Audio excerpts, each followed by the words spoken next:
तो परमात्मा के बंदी छोड़ कहा करते कबीर जी, बिना भक्ति क्या होते है भावे कांसी क्रोत ले। क्रोत आर्य न बोला करते, वो आरी लंबा आरा होया करता है। कहते भक्ति बिना कुछ नहीं बना, चाहे काशी में जाके क्रोत भी ले ले, गर्दन कटवा ले, और मिटे नहीं मन वासना बहुविध भरम संदेह।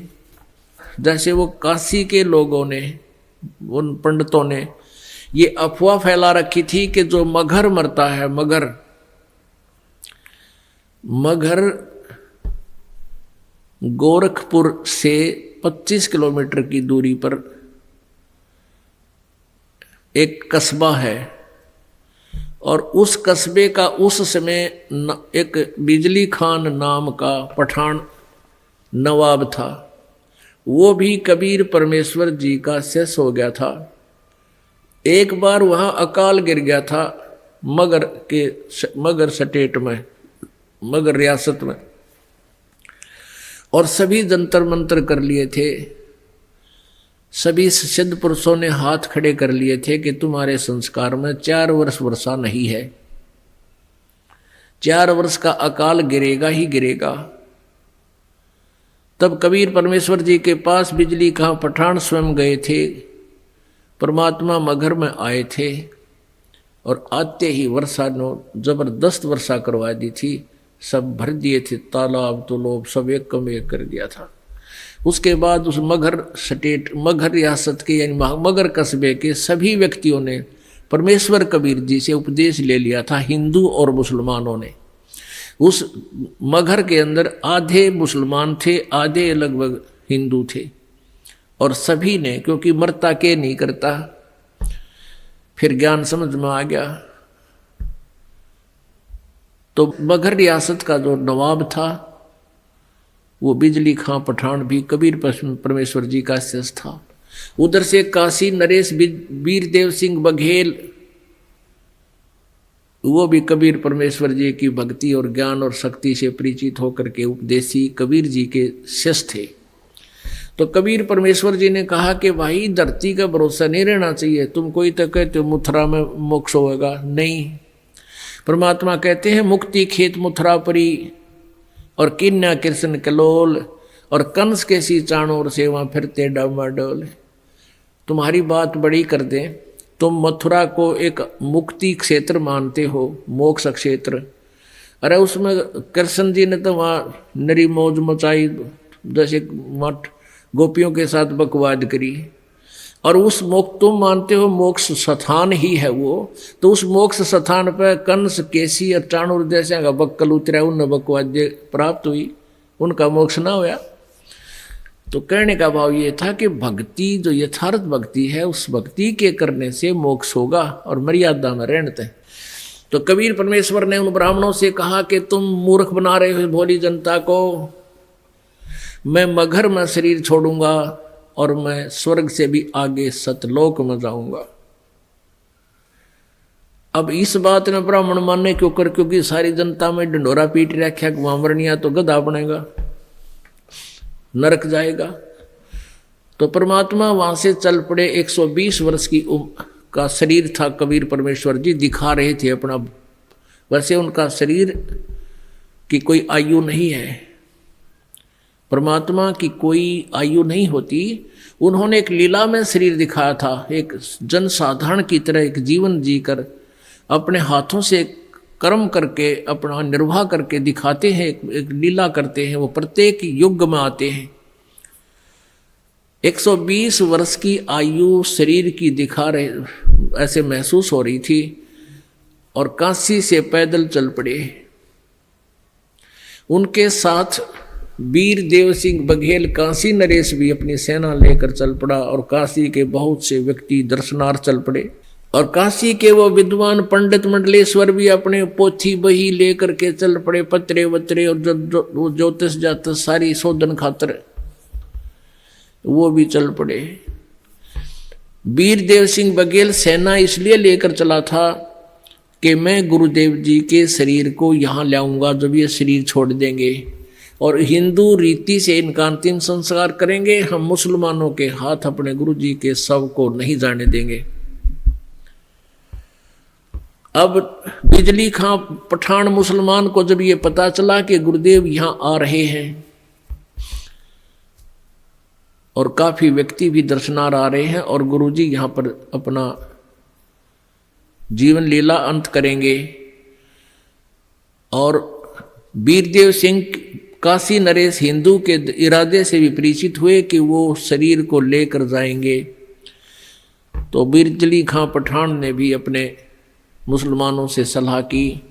तो मुसलमानों ने कहा कि हम अपने गुरुदेव के, अपने पीर के शरीर को हिंदुओं को नहीं देंगे, हम मुसलमान रीति से अंतिम संस्कार करेंगे, और यदि ये नहीं मानेंगे तो आपस में युद्ध भी करके प्राप्त करेंगे।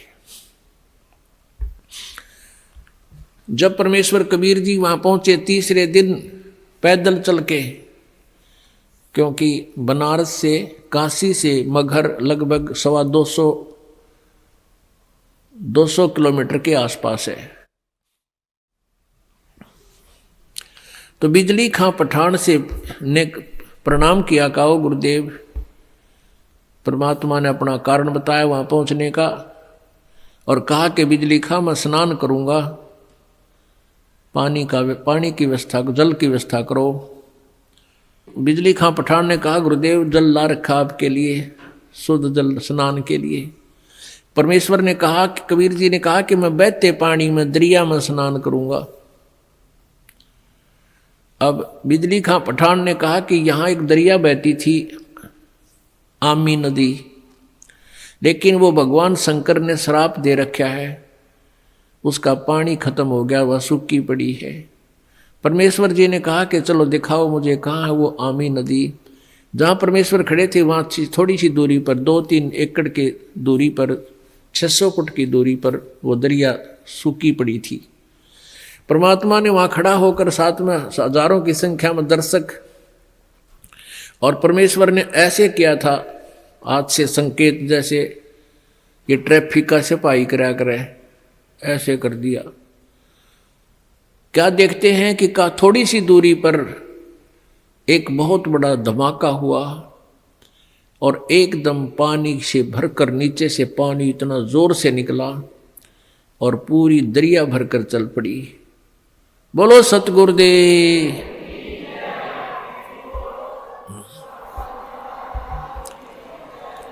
बंदी छोड़ कबीर परमेश्वर जी की जय। सबने स्नान किया, जलपान किया, स्नान किया, जल पिया।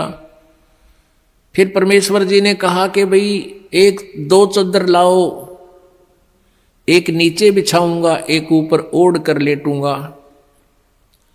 फिर परमेश्वर ने पूछा कि भाई बिजली खां पठान तुम सेना किस लिए लाए हो, वीरदेव सिंह बघेल तुम सेना किस लिए लाए हो।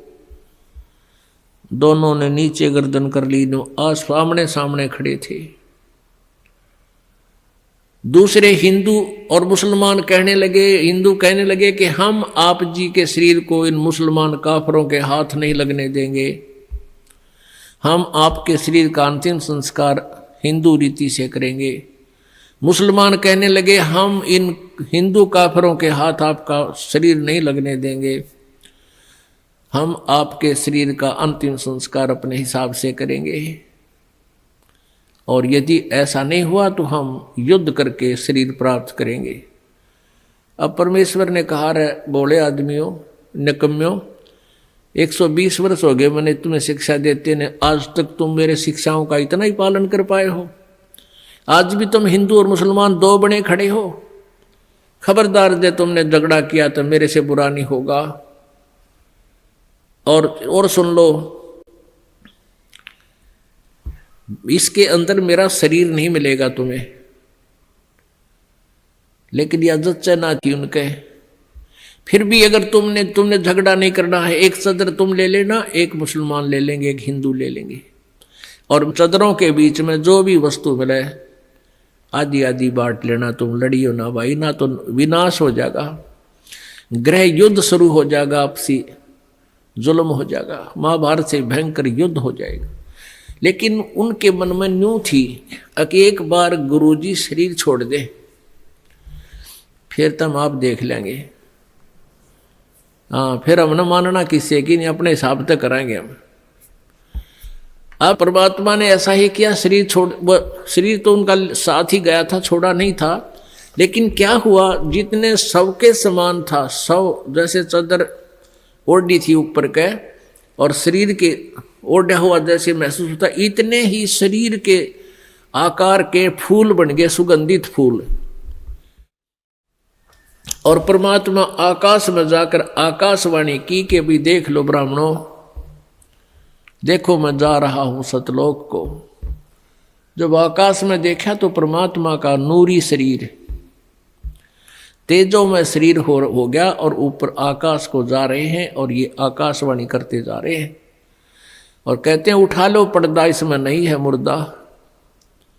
चद्दर उठा के देखा, उसमें सुगंधित फूल पाए। हिंदू और मुसलमान कहाँ तो कत्लेआम करने को तैयार थे एक दूसरे के। बिजली खां पठान और वीर देव सिंह बघेल हिंदू राजा आपस में एक दूसरे की ऐसे प्यार से शरीर के ऐसे एक दूसरे से चिपक गए, सीने से सीने का लगाया। आपस में सब हिंदू मुसलमान एक दूसरे से सीने से लगकर ऐसे रो रहे हैं जैसे छोटे छोटे बच्चों की माँ मर जाती है, पिता मर जाता है, और रो रहे हैं और कह रहे हैं हम कति मूर्ख थे, हमने पहचाना नहीं, वो अल्लाह थे, खुदा थे, वो परमात्मा आए हुए थे। अपने आत्माओं, हमने परमेश्वर को पहचाना नहीं। इतनी लीलाएं प्रभु करके गए। आज भी मगर स्थान पर हिंदुओं ने अपनी अलग से यादगार बना रखी है, एक चद्दर और आधे वो सुगंधित फूल लेकर, और मुसलमानों ने अपनी अलग बना रखी है, एक चद्दर और आधे फूल लेकर। आज भी ये दास उसको, आज भी विद्वान है ये दास, बहुत बार उसको देख कर आया है और हमने वो फोटो खींच कर लाए थे उनके। दोनों अलग अलग बने हुए हैं। 3 बार ये दास भी संगत को साथ ले जाकर दिखा कर लाए, प्रमाण करने के लिए कि हम सुना करते हैं वो सच्चाई है। तो पुण्यात्माओं, उन्हीं में से कुछ फूल अकेले ला करके बनारस में, काशी में भी एक चौरा बना दिया बिजली खां पठान ने, और वहाँ दोनों यादगार अलग अलग हिंदू और मुसलमानों की आज भी है, और उनका कोई आपस में मनमुटाव नहीं है। वो अपने हिसाब से कर रहे हैं, वो अपने हिसाब से कर रहे हैं। कति बीच में दीवार भी नहीं है, एक ग्रिल ला रखी है बीच में पार्टीशन के लिए, जैसे ये ग्रिल लगी हुई नथ, और आपस में बीच में एक सामूहिक गेट भी है। दर्शक जाते हैं, दोनों को देख कर आते हैं।